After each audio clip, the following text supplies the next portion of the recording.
Bago tayo mag-umpisa, baka pwede pong mag-subscribe.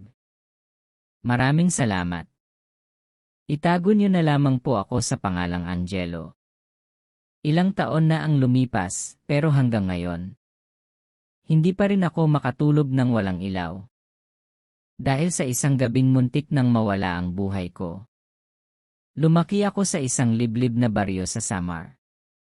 Tahimik doon tuwing umaga, maririnig mo ang huni ng ibon, ang tunog ng walis tingting, at ang mga batang naglalaro sa daan.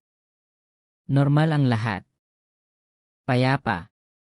Pero pagdating ng gabi, iba na. Lalo na kapag malakas ang hangin at tila may humihiyaw mula sa kakahuyan. Isang tunog na hindi mo maipaliwanag, hindi hayop, hindi rin tao. Noong una, pinipilit kong isipin na guni-guni lang. Hangin lang. Mga sanga lang na nagkikiskisan. Hanggang sa gabing napatunayan kong mali ako.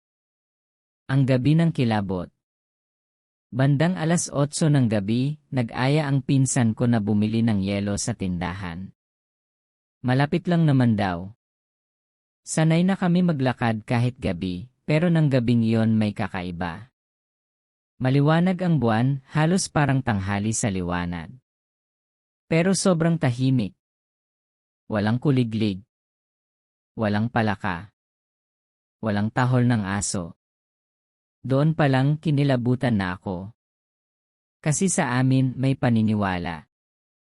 Kapag walang tumatahol na aso sa gabi, may masamang nilalang na nagmamasid. Habang naglalakad kami, dumaan kami sa isang lumang punong balete. Matagal na yung nandoon, mas matanda pa raw sa baryo. Sabi ng matatanda, huwag daw lalapitan lalo na kapag gabi. Napahinto ako. May napansin akong parang anino na nakasabit sa isang matandang sanga. Mahaba. Payat. Bahagyang gumagalaw parang may hinahanap. Saglit, sabi ko sa pinsan ko. May naririnig ka ba? Huminto rin siya. Huwag ka maingay, bulong niya. Narinig ko iyan kagabi. Parang kaluskos pero nasa taas. Dahan-dahan kaming tumingala. At doon, sabay kaming napalunok. May nakadikit na nilalang sa puno ng balete. Hindi ko alam kung paano ko ilalarawan, pero alam kong hindi yon tao. Ang katawan niya'y manipis, parang tuyot na bangkay. Ang mga kamay niya'y mahahaba, ang mga daliri parang patpat. Pero ang pinaka nakakatakot, ang dila niya. Mahaba. Mas mahaba pa sa braso ng tao. Nakasuksok ito sa isang butas ng puno na parang may hinihigop. Para bang may kinakain siya sa loob. Biglang tumulo ang dugo mula sa bibig nito. Mainit. Sariwa. Kulay itim. Nang bigla itong lumingon sa amin, nakita ko ang mga mata niya, mapula, pabilog, walang itim. Walang emosyon. Walang buhay. At pagkatapos, ngumiti siya. Hindi ngiting masaya. Hindi rin ngiting pangtao. Ngiting parang ngayon lang siya nakakita ng bagong biktima. Huwag kang tatakbo, bulong ko sa sarili ko, kahit nanginginig na ang tuhod ko. Pero huli na. Bumitaw siya mula sa puno at bumagsak sa lupa, walang tunog, parang walang timbang. Paglanding niya, gumapang siya papunta sa amin. Mabilis. Sobrang bilis. Hindi takbo ng tao. Takbo, Angelo, sigaw ng pinsan ko. Sabay kaming kumaripas. Hindi ko na napansin kung natanggal ang tsinelas ko. Hindi ko na rin marinig ang pintig ng puso ko dahil mas malakas ang tunog na naririnig ko sa likuran namin. Pakpak.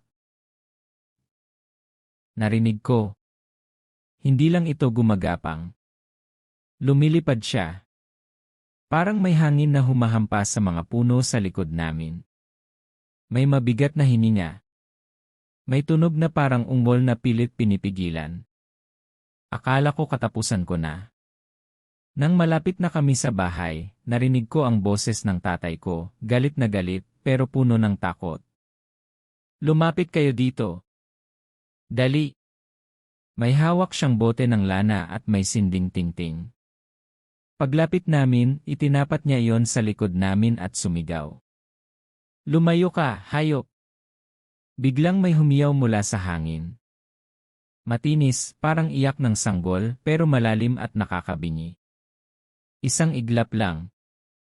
Nawala ito sa dilim. Parang usok na tinangay ng hangin. Akala ko tapos na. Pero mali ako. Dahil hanggang ngayon, tuwing dumadaan ako sa punong balete na yon, pakiramdam ko may nakabitin pa rin sa taas. At may matang nakatingin sa akin. Nag-aabang. Naghihintay. Hanggang dito na lamang. Maraming salamat sa pakikinig. Gusto niyo ba ng part 2?